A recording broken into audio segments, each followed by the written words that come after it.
Shri Ram, Jai Ram, Jai Jai Ram. Om.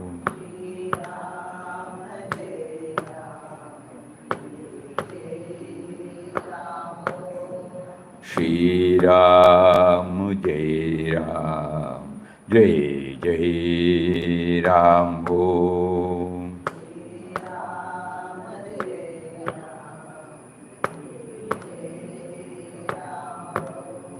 Shri Ram, Jai Ram, Jai Jai Ram. Om.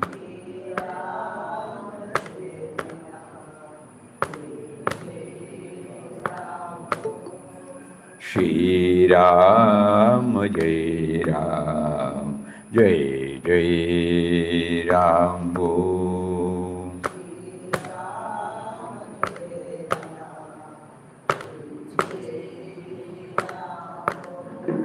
Shri Ram, Jai Ram, Jai Jai Ram. Om.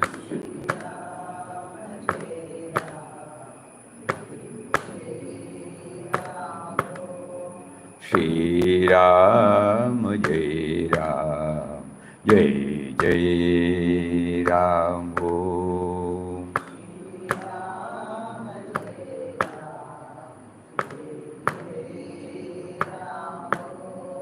Shri Ram, Jai Ram, Jai Jai Ram. Om.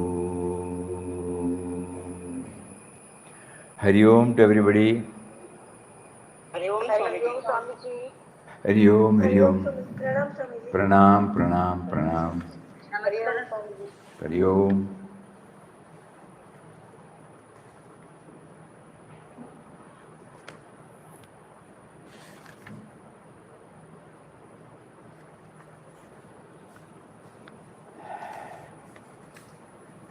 When Papa prompted us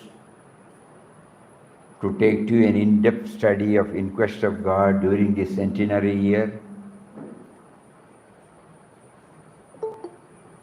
he also facilitated us to unearth so many points which were not known to us so far.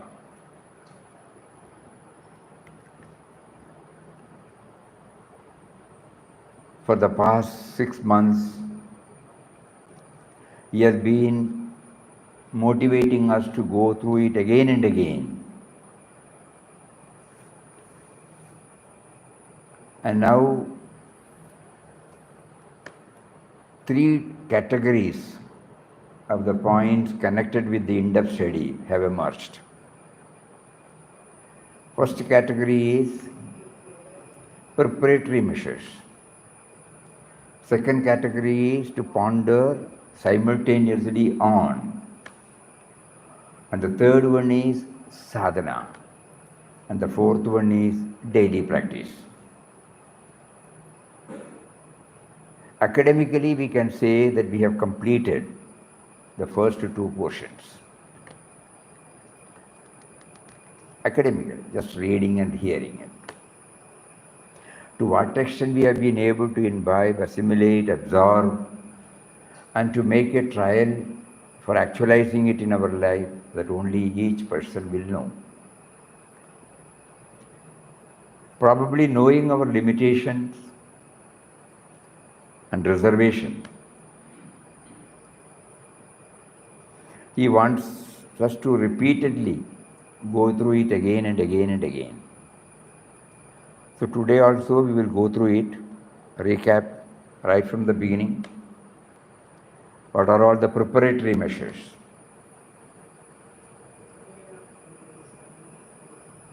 At the very start,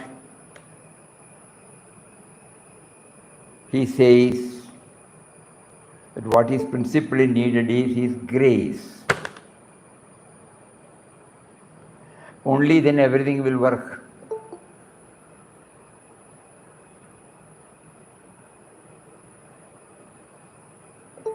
And there is no methodology by which this grace can be invoked. There is no prerequisite or condition for that.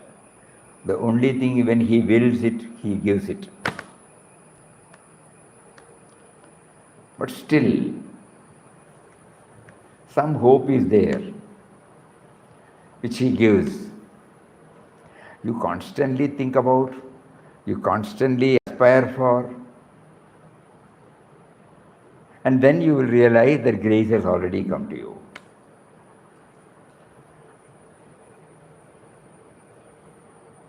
So the very fact that we are all sitting here religiously for the past 6 months, every day between 4 to 5,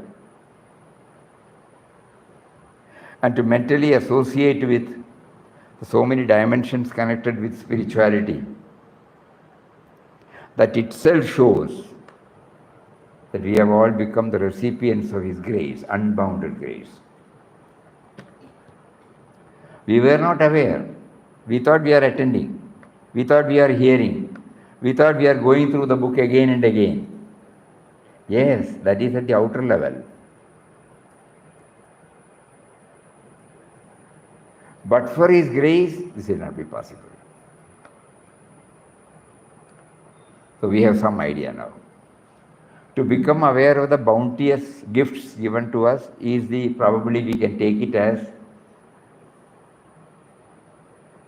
that the grace has started becoming clearer to me. Grace is there for everybody equally, to the people who are sitting in front of us and also people who are outside. But because of the opaqueness, they are not aware. Because of the translucent state, we are aware. That's all. That is the only difference.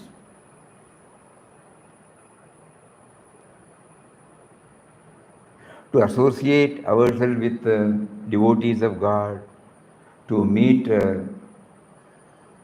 spiritually evolved souls, once in a way to go through the various scriptures which appeal to us,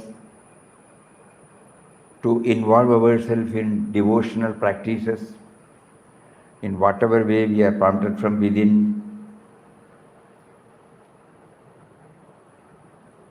resorting to a lonely place and think about me, God and the universe, all these things. Becoming calm and quiet in all stressful, provocative circumstances, bringing in efficiency in action in all that we do,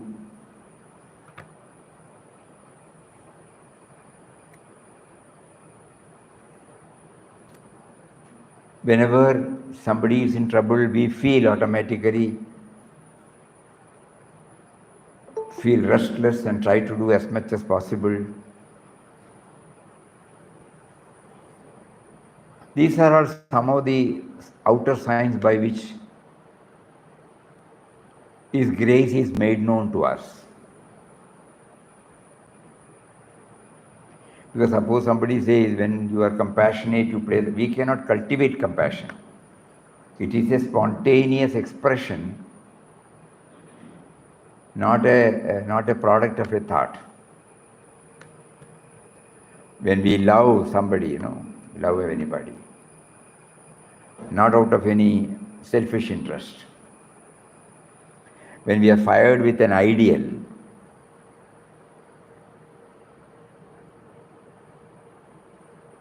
and when we move towards it, those are all the signs, not the way in which we are doing it. It can be through any method, a higher ideal.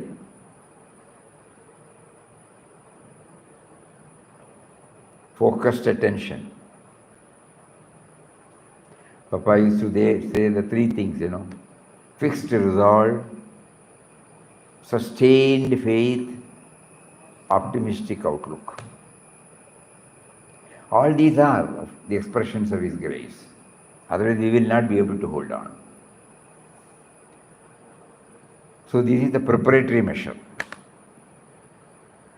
Because the moment you open In Quest of God, the first article preceding the first chapter gives you the solid message,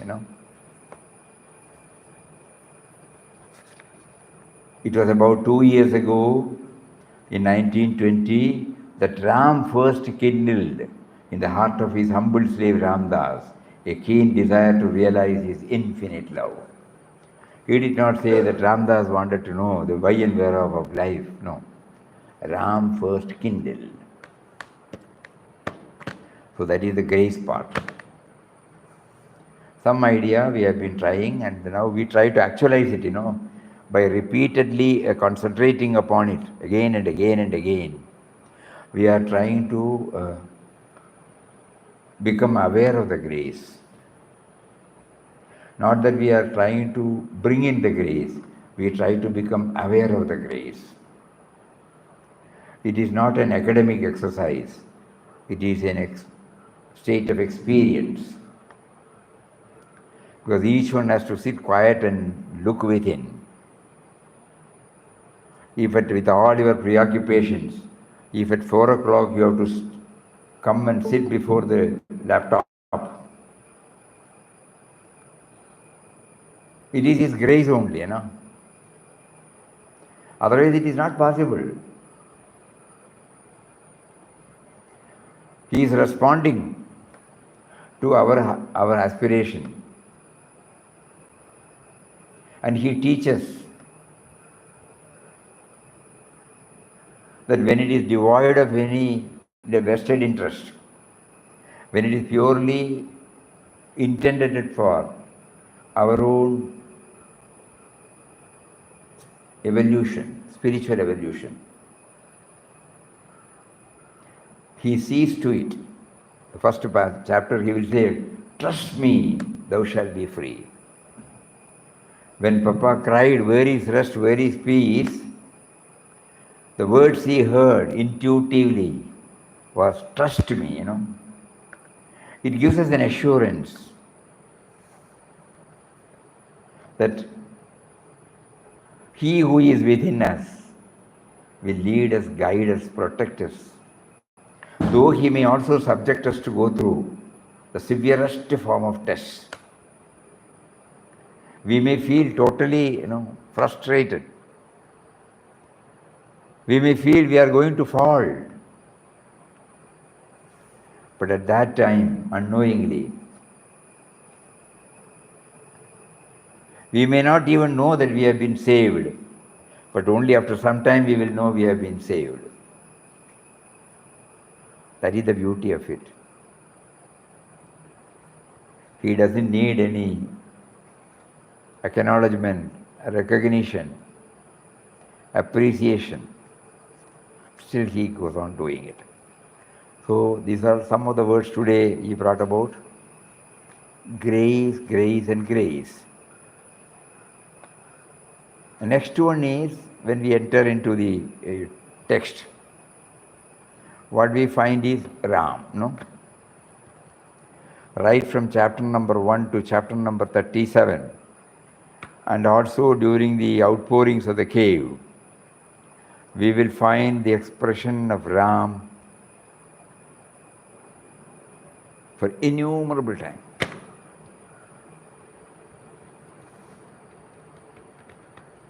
So we should know who that Ram is. That was our next effort. So we open again. Papa guides us. Ram is the subtle and mysterious power. It is not in any gross form. It is not in a tangible, palpable, knowable form.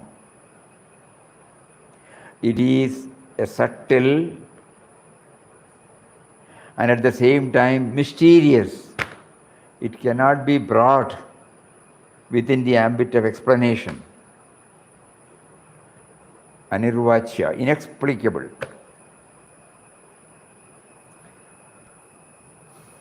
That makes us to think.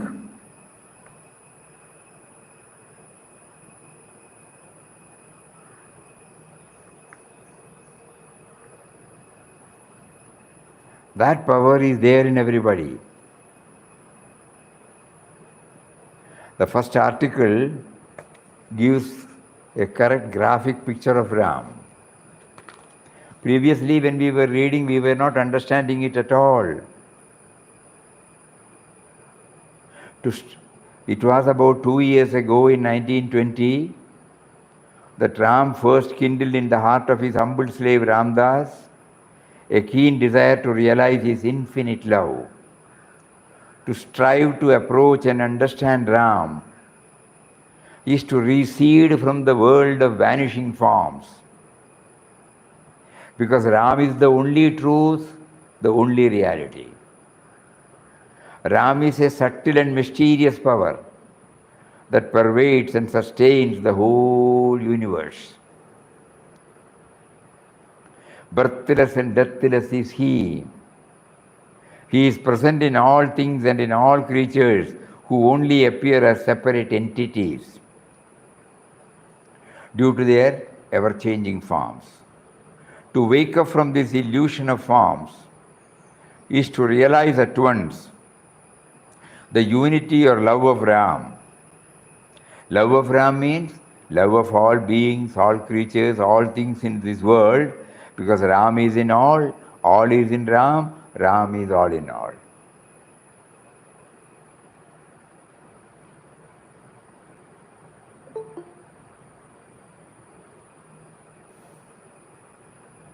To realize this great truth, we who through ignorance feel as separate individuals should submit ourselves to the will and working of the infinite power, the infinite love Ram, who is one and all pervading.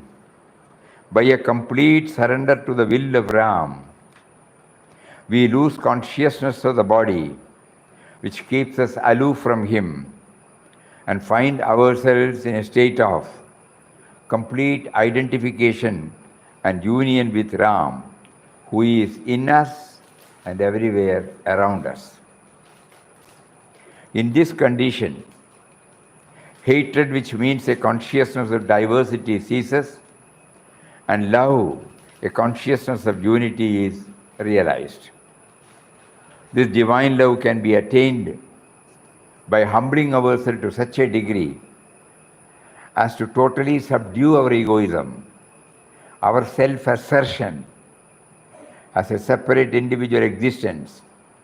Having reached this stage, we, by the awakened consciousness of unity or love, are naturally prompted to sacrifice all the interests that concern the body for the welfare of our fellow men and fellow creatures, who are all manifestations of the same Ram.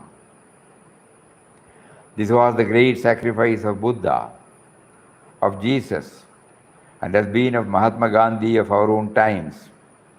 These three great men are the fullest manifestation of Ram, the great truth, the infinite love, Om Shri Ram. So he introduces Ram. Those are all words only. Words that came out of his experience. But unless we go through the experience, we will not be able to understand it.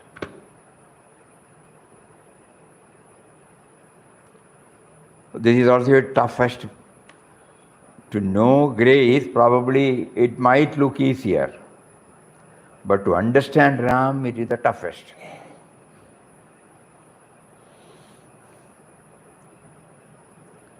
So how do we go? So the next point happened to be Ram and spirit. We have some idea about the spirit in us, no? The power because of which we are now talking, or you hearing, or seeing, or doing, the power because of which we know we are there.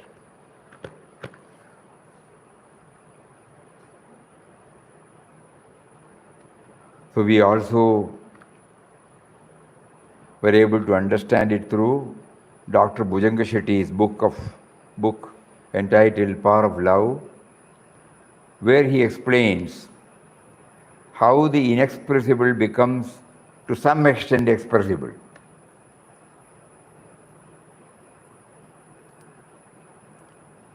He was telling about the heartbeat, 1 lakh times the heart beats a day.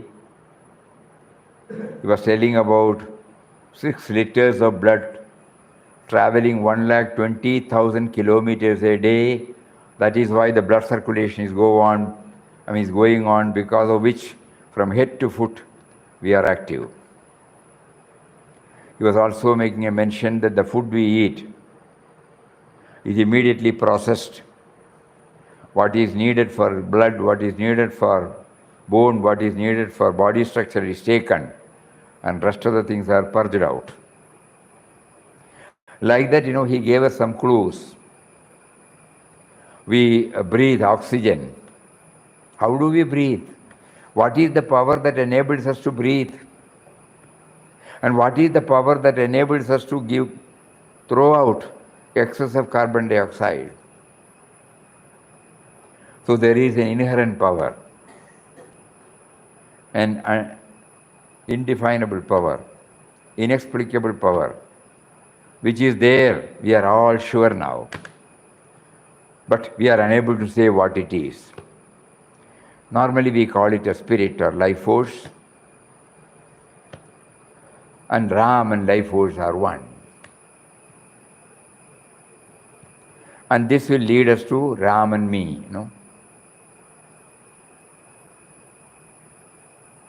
I exist because he exists. That's simple truth. So 3 things we have covered now, 4, okay. Grace, Ram, and spirit, and me and Ram, And from there whenever we are in doubts, we have our spiritual preceptor, Papa, has been giving us all these. But you will also find that apart from the outer Guru, Papa, outer Guru Papa's teaching, he also made us to go to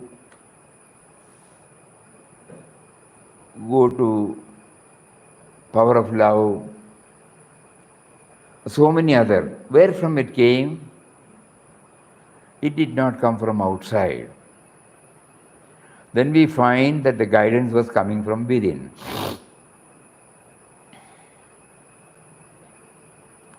We have all read many a time this book. But to know that the first and foremost thing is grace, to read that particular line again. Where from it came? It is the inner Guru who is guiding us. We were not aware. There was a simple word here in the first article. It was about 2 years ago in 1920 that Ram first kindled in the heart. Innocent. It is a very innocent statement. Who made us to go deep into it? Suddenly we become aware of the inner Guru.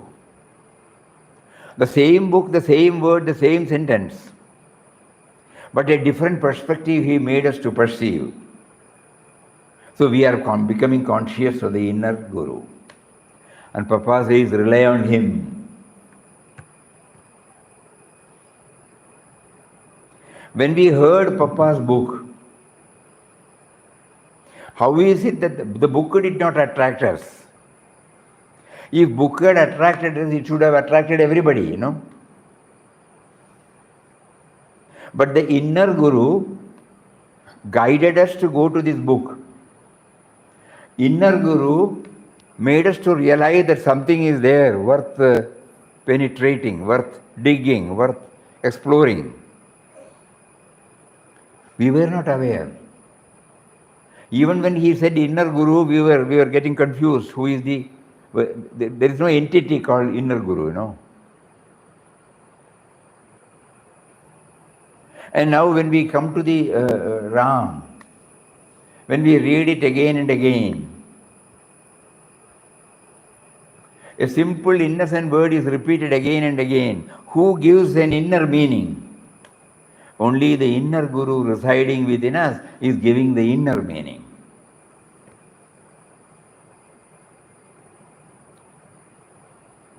The great void, for example. I don't think for the most of our time we would not have applied our mind at all on this word. Even if we had tried, we would not have understood also, no? But later on, who guided us to this?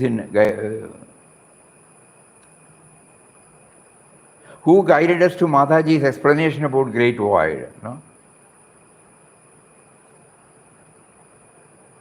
Mataji was sharing it with so many devotees on the various aspects of great void. None of the people present here had any idea about it. Many of the devotees were not aware of it. It was all recorded. But to go to that record, you need some guidance, you know. Inner Guru. Think. So Papa always says, go to the inner Guru. That is why he was very blunt in telling us that if whatever Ramdas says, if it does not have the okay from the inner Guru, don't accept it. Because that was his experience. He was only relying on the inner guidance. Today he is making it more and more clear by what is meant by the inner guidance. He gives us a new insight which is not coming from outside. So rely more and more on that. I am unable to understand, I am unable to make it a practice in my life. Please help me. We are not asking anybody outside. Switch on your wire for direct communication. No? Why do you deny him in your heart? It's a beautiful word. Switch on your wire for direct communication. Direct communication. There is no need for an intermediary, you know. So he talks about relying on inner Guru. And here he says, Ramdas never joined any organization for his spiritual growth. Guru within him mysteriously guided him and made everything easy for God realization. Then he found the best rules to be followed were those which the inner Guru set for him from time to time. It is clear that our guide in such matters must be the Guru within and not without. So grace, Ram, Spirit, me and Ram, then relying on inner guidance. Another important thing is that we got confused. When we started coming to ashram, somehow there is an inexplicable attraction of Papa and Mataji. And so we were enjoying our stay here. We were enjoying the holy and all-powerful Ram Nam chanting. The entire ambience was so nice for us. Still, the moment we go out, get back to our place, office or house, though there is some small impact, it doesn't affect our life as such. the me and mine almost remaining intact. There is no visible expression of expansion of the me.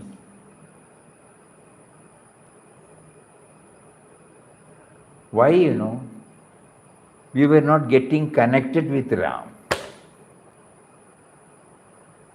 Why we were not getting connected with Ram? We were a bit confused. Because when Mataji, after Papa's Samadhi, Mataji was using the word Papa wherever Papa has used Ram. Mataji never used the word Ram. So, and we were not getting it clarified. Mataji many a times have clearly mentioned that the word Papa stands for what Ram stood for. No? That aspect because we address beloved Papa's form as Papa. So this confusion was also responsible for not sufficiently progressing in our spiritual path. We were not clear. Whenever we read Papas, we hear about Ram. Whenever we hear Matajis, we hear about Papa. So how is it that, though Mataji has clearly mentioned how it had happened, that she was finding it difficult to bring in the word Ram because to her, whenever I thought of God as Ram, I felt God was away from me. But when I thought of God as Papa, I felt his nearness. So I went and told Papa accordingly. Then Papa said to me, if you can't think of him as Ram, dwell on him as Papa. And not only that, Mataji introduced various things in our ashram routine. As present ashram routine got evolved as time went by. Initially it was not there, as we can find out from their books. Slowly, everything got added on. So when Mataji decided to add prayer like Papa's universal prayer, O Lord of the universe, O Creator, Protector and Destroyer of the world, like that, it starts. Later on, she introduced Swami Omkar's prayer for world peace. Adorable one, thou who art within and without and all around, then you are the eye of the eye, ear of the ear, like that, So that we will be able to go nearer to the reality. And in it also said, I want to realize it now and here. Every day she makes us to repeat this now and here. And then she also added, O beginningless and endless Param Puja Papa, you are all pervading. You have manifested as the entire universe. O beginningless and endless Papa, then also we did not understand. The Papa form had a beginning and an end. Before 1884, the form was not there. After 1963, the form is also not there. So how can we call as beginningless and endless Param Puja Papa? No? Common sense will direct us,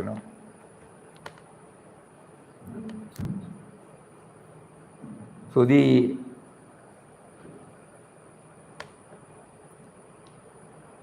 are all some of the ways by which, we can try to get clarity on the word Papa. And during her satsang also, she made it very clear that he is both the Nirguna and Saguna aspect. Saguna aspect, everybody is a Saguna aspect. Like that form was also Saguna aspect. But Nirguna aspect, Nirguna, Nirvikara, Nirakara, Shashwata, Ananda, Swarup. So now in this in-depth study, now who prompted us to? It was not explained in the inquest of card. Just imagine. because Puja Mataji's entry has not been there.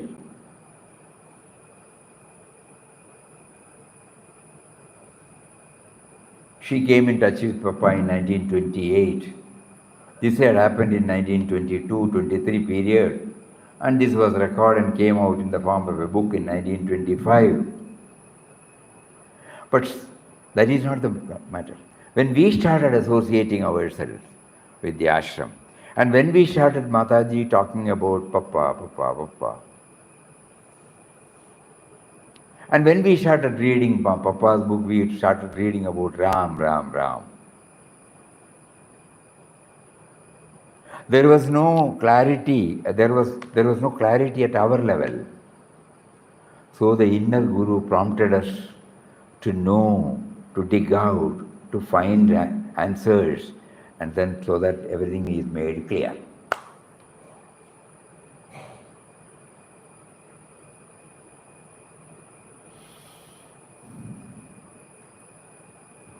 And if this much we have traveled, we also know that what is the blockade. No?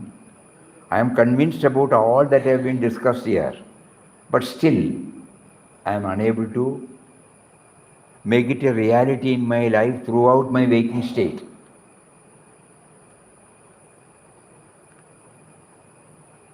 The moment the session is over, when we open the door and go out, what comes before us is the me and mine.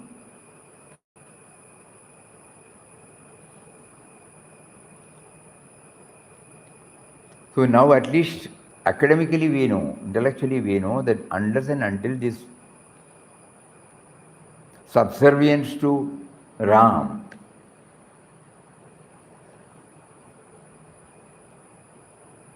becomes dominant, I will not be able to move further. So for that, we have to subdue the me and mine. How to do that? To think about the bounteous gifts. I cannot arrogate, bereft of God in the form of Mother Nature and society. I cannot exist. The simple common sense tells me that I don't need any further proof for this.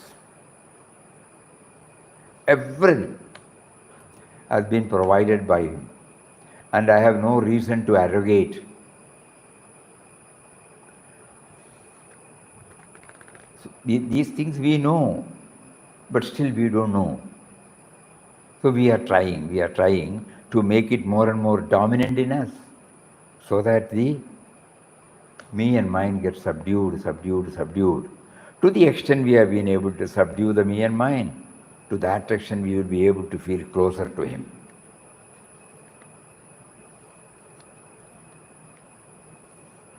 And we have been also warned that spiritual discipline should not be used for or practiced for our me and mine's requirement. Spiritual practices is for spiritual enlightenment. Material efforts are for material progress. I should not confuse. So these are all the preparatory measures. Along with that, if I can ponder on simultaneously on some other aspects also, it will make my journey more and more smooth. And what are they? First, Papa says, know your and the world's origin. Where from you have come.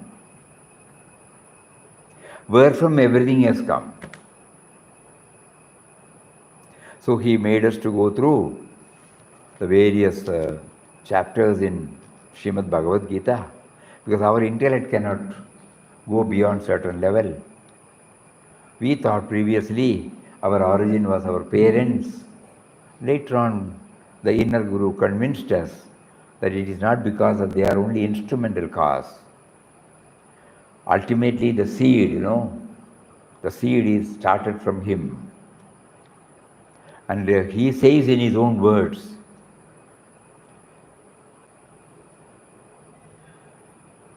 I am the seed-giving Father.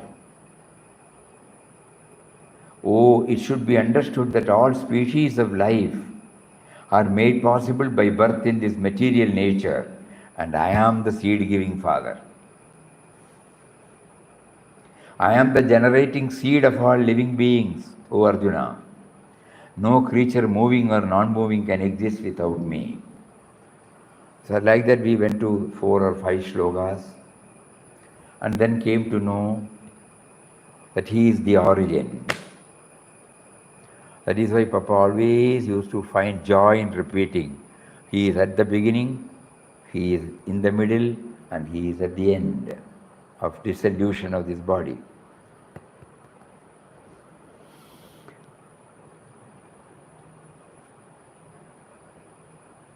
Then having had a fair idea about our origin, our linking with him,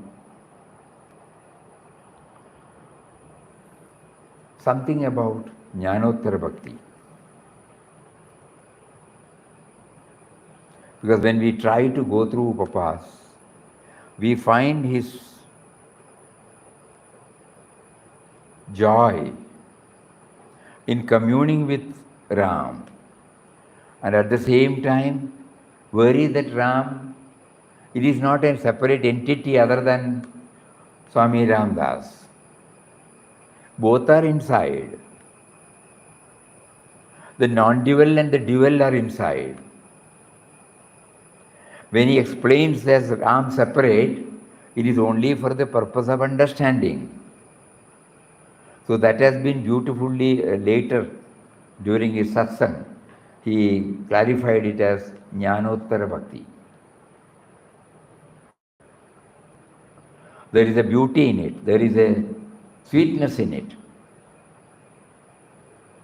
Though Ram and Ramdas are one, in all of us, though the sense of individuality and the indwelling reality is one and the same,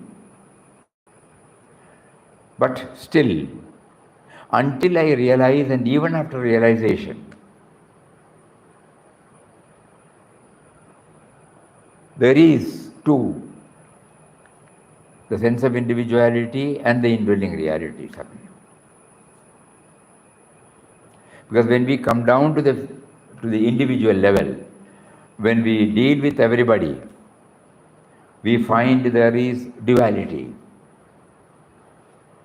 At the same time, it is non-dual. So jnana and bhakti juxtaposed, interwoven, harmoniously blent. In whatever form we can say that. So this also we have to keep it in our mind. This is the method, this is the style in which Papa explained his relationship with him.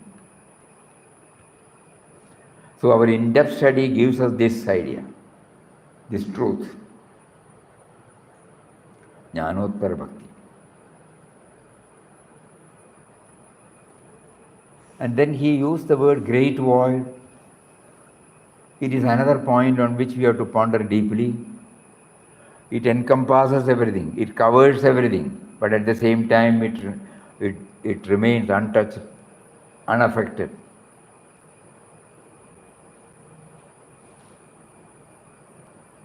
It cannot be bound. Everything is in it, but it remains untouched, unaffected. That is our original nature. So only one and only time he used it in the first chapter for enabling us to go further. So the inner Guru now makes us to know about this. That these are all simultaneously when we ponder, it all helps us in our journey. The journey becomes more and more clearer and clearer, or smoother and smoother.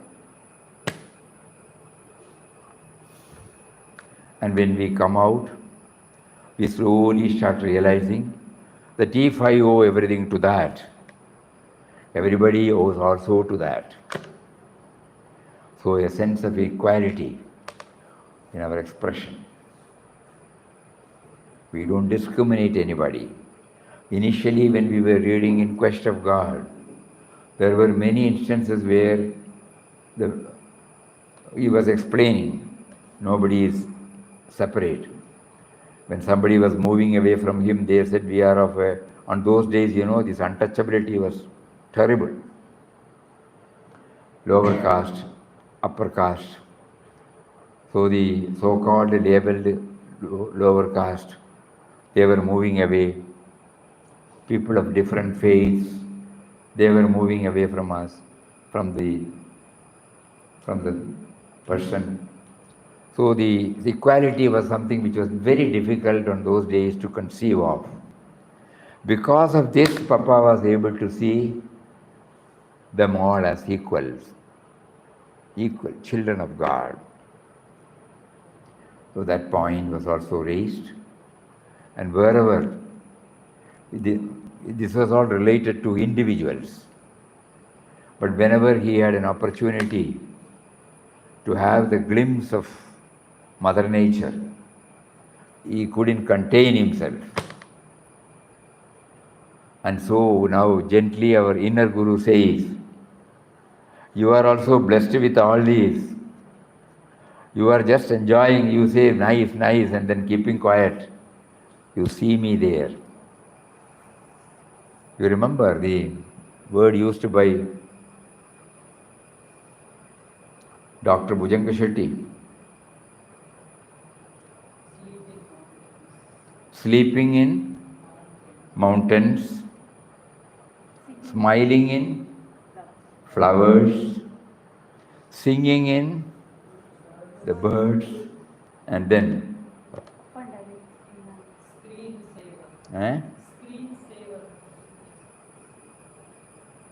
by default, screensaver, the moment you open, something comes there. So whether you don't have to initiate anything, he is there in front of us. You have that book here? No. Excepting that book, everything will be there. No. It is not here. It is not here. Then don't worry. So by default, the moment we open the laptop or computer, the screensaver comes, Already it has been planned, and you don't have to do everything. But like that, God comes before us. Then only you see him in this. So Mother Nature. And then possessing absence of love. Because of that you become fearless. Fearless not because of aggressive mood, not because of your asserting nature, not because of anything else, but because of love. The inner Guru made us to go to different chapters in Bhagavad Gita. Abhayam Sattva Samshuddhi, to understand. Vinobaji beautifully says that in the Kurukshetra that is inside us, where there are Pandavas and Kauravas arrayed in the form of Devi Sampat and Ashurik Sampat. The commander of Devi Sampat is Abhayam. First and foremost thing is needed is fearlessness. Fearlessness out of absence of love, absence of otherness. Not because of anything. That we should be very clear about all these things.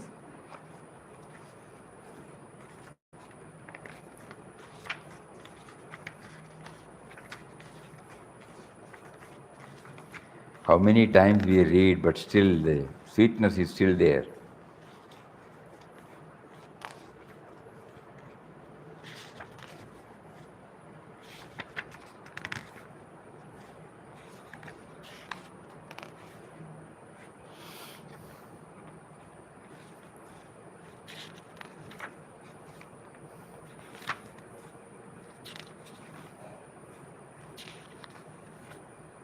Swamiji. Yes.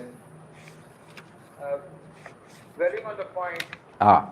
that the spirit Ah. is responsible for all the bodily functions which we are not even aware of. Ah. Is doing on automatically. Ah. I am having a little doubt on Ah. what happens to these functions Eh? when the person drops his body. What happens to when? these functions when the person drops his body? These functions stop. What happens to the inner spirit? Here our guidance is our Shastras. Because the moment this platform is dropped, how do we exist? So here we go to the Shastras where they define there are three bodies, not this one body. Only one body gets dropped. They define it as gross body, subtle body, and causal body. And further they explain that this gross body comes to us in this shape because of our karma sanchitam, the carried over of our, brought forward of our unfulfilled desires and vasanas. The moment we dropped our previous body, there were in our baggage so many unfulfilled desires, and then this subtle body gave an order to the protector, as explained by Swami Chinmayanji Maharaj. We give a blueprint of what our next body should be. So we decide, and then we get into it. If we are in a position to exhaust all the vasanas, and if we don't, in the journey, if we don't accumulate anything further, we have been told that we will be free from the chain of birth and death.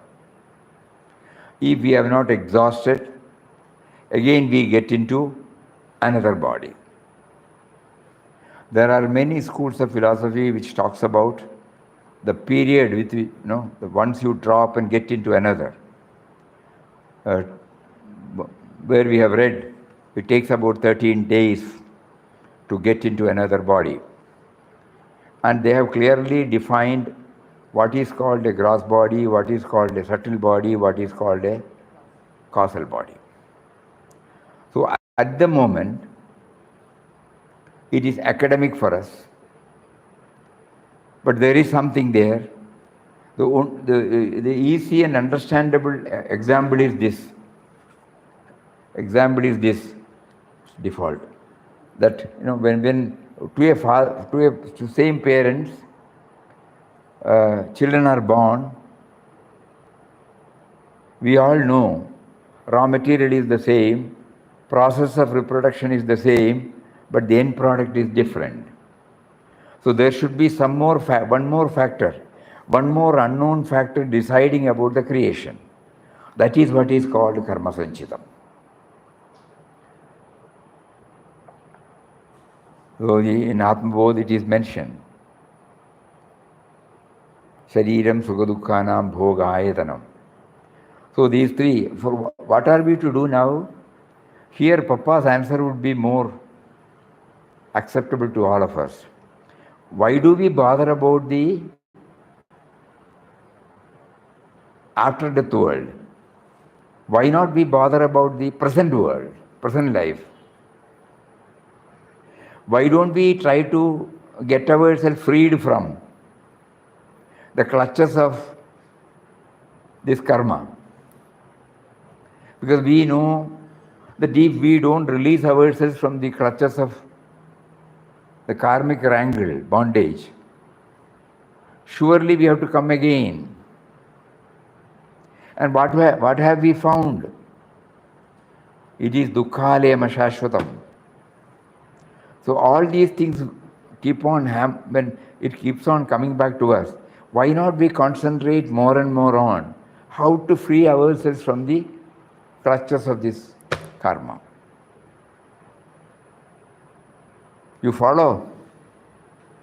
Yes, Swamiji. Thank you, Swamiji. That's all. That much only we can go. To find out, no. So we should be firm in our commitment also. We should not be vacillating. So many tests will come. Come on, you do. So many tests will come, but we should not be moving here and there.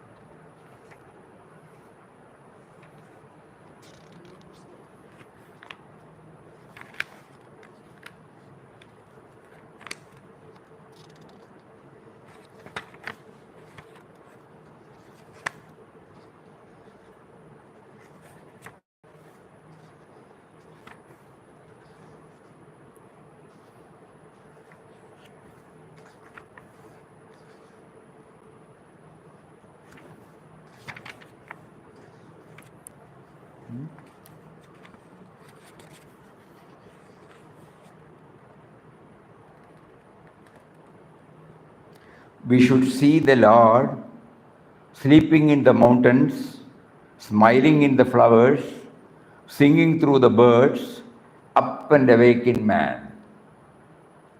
We need to see him by default, like a screensaver. The mind needs to be grounded and rooted on the Lord. No? All this is possible only if we have unflinching faith in him. When we look at the Mother Nature, Please mention about daily sadhana and practice. Daily sadhana and practice. Not yet, we have not yet come. Are we prepared? Academically we can reach. But going again and again, every day some new things will be unearthed. Today I think we have got more clarity on the word in inner guru. So if the clarity on inner guru becomes more and more clear, then we have won the game, half at least.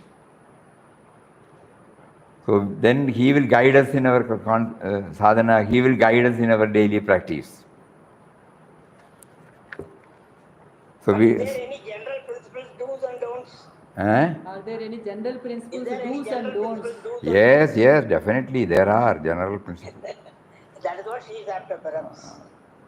That which enables us to move closer to him should be taken up. That which enables us to move away from him are to be avoided. Kind of information. Yeah. Every time when we handle, I have not remembered him. So what I should do, I will know. I have not remembered him. So before starting anything, suppose we chant Ram Nam and say that I remember him. Not as a ritual. But going within. Just to feel that yes, he is behind this, he has prompted me to do this. During the process, probably I may not be able to remember. So advance booking. I have started because you wanted me to start. Okay. When I am in the process, probably I may not be able to remember you. But ensure. But how am I to cognize that I am in the process or I have gone within? The moment you are on any process, anything, you are naming it as a process to remember him. Suppose you are chanting Ram Nam, you are doing bhajan, you have taken up swadhyaya, you have taken up your household duties, you have taken up your professional duties. All these are activities, process. You have named it as in so many names. But all these are processes done by the individual. And anything that is initiated by me, whether at the family level or professional level or social level, it is initiated from me, the individual. And so I must have the green flag signal. Just like the train has to leave means, there will be a signal. What do you call it? Flag. No, not flag, something else. The signal has not come. The signal has to come.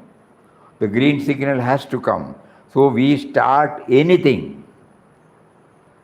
Don't limit it to the so-called labeled spiritual. That is why he said, we should see the Lord sleeping in the mountains, smiling in the flowers, singing through the birds, up and awake in man. Up and awake in man. Yes, Swami. Whatever we do, we need to see him by default like a screensaver. Yes. So, Thank you. Hari Om. And yesterday we also saw to it that when we take up in quest of God, and when we are now flooded with so many facets of it, we should never forget that our journey also should start from where he started. So that to remind us that he was also an ordinary person like us, with all the limitations, and he could scale the heights. He went through a series of processes, series of tests. So whenever we are subjected to go through, we will not grumble or complain. That is the trust tangible gain. So we should also start from where he started. So these are all the 8 plus 8, 16 items we covered, and then we come to the sadhana. The first one in the sadhana is mind space to be filled with him only. This is a very important thing. How am I to do that? Our mind is full of thoughts concerning persons, objects, emotions, thoughts. In other words, otherness. Whereas when Papa embarked upon the spiritual journey as prompted by him, there were only two aspects. One is the sense of individuality, Ramdas, and the other is Ram, who is behind the sense of individuality and the outer world. If we are to achieve this state, we have to reduce our dependence on comfort zones. The first chapter itself gives us some clues. The mind space has to be, if the mind space has to be given more and more to him, there should be a conscious effort on our part to evacuate. The me and mind should evacuate, Then only that space will be available. If I think in terms of me and mine, this mind space will not be there. When somebody is about to fall, you immediately go and help him not to fall, no? What had happened? You have given your space to him in your mind. You did not bother whether you will be able to handle him, whether you will lose the balance in the process, whether you will be able to, what is his weight, what is your weight, all those things, the intellect will start bringing out if the me and mine is dominant. But spontaneously you went forward, took a jump and then held him, saved him. That means you have given space to him. Whenever I have difference of opinion with others, though I am 100% clear that the mine is right, still when somebody points out, I give space to him. Space to him in the sense space to God in the form of that individual. To that extent, me and mine will get reduced. These are very important points, sadhana, Mind space. It is not merely thinking about God. So if I am only comfortable with certain comfortable zones, the moment it is not there, I am affected. I will not think about anything else excepting my comfort. First, I will ensure my comforts and then go.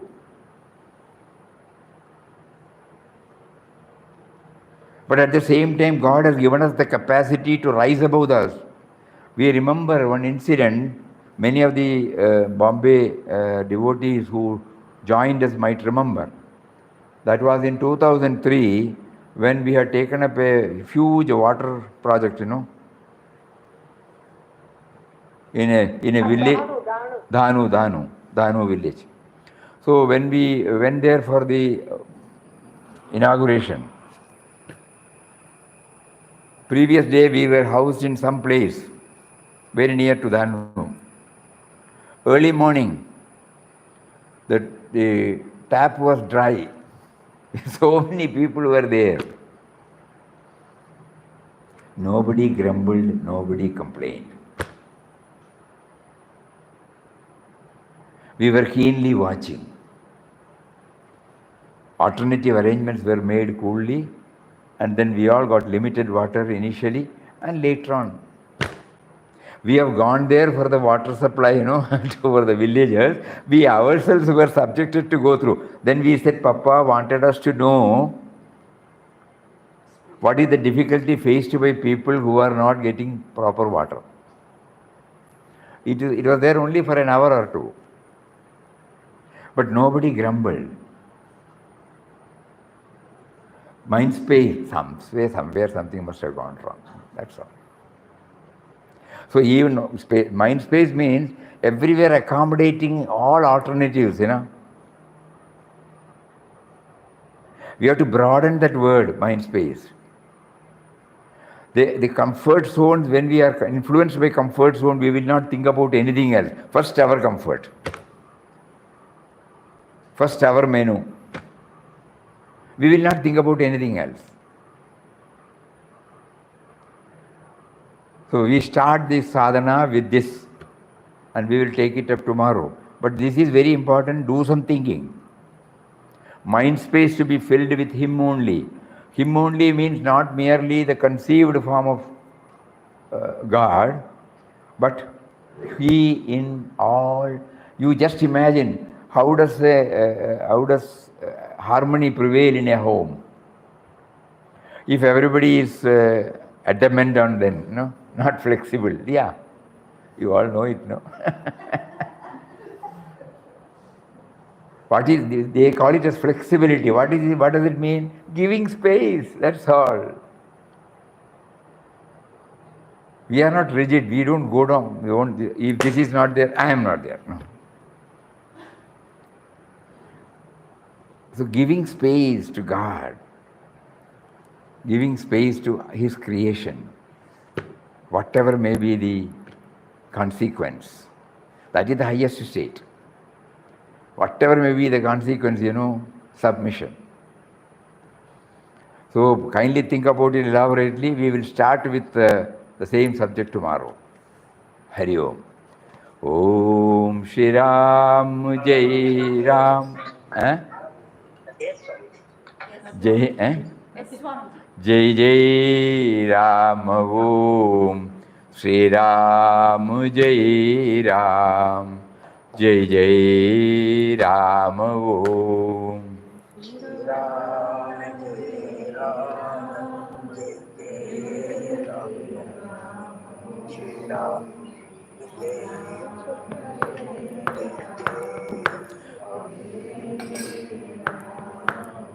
Shri Ram Jai Ram.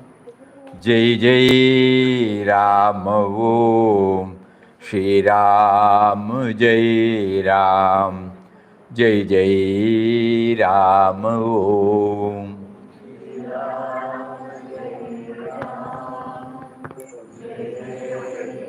Why are you unnecessarily taking? Shruti.